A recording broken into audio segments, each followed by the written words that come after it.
8:30 p.m. local time, countries in 24 time zones across 6 continents. Europe to Asia, Africa to the Americas. It's the world's largest voluntary action for the event to highlight the threat from climate change.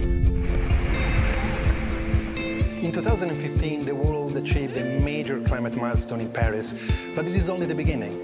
Our actions today will define our tomorrow. Together, let's change climate change.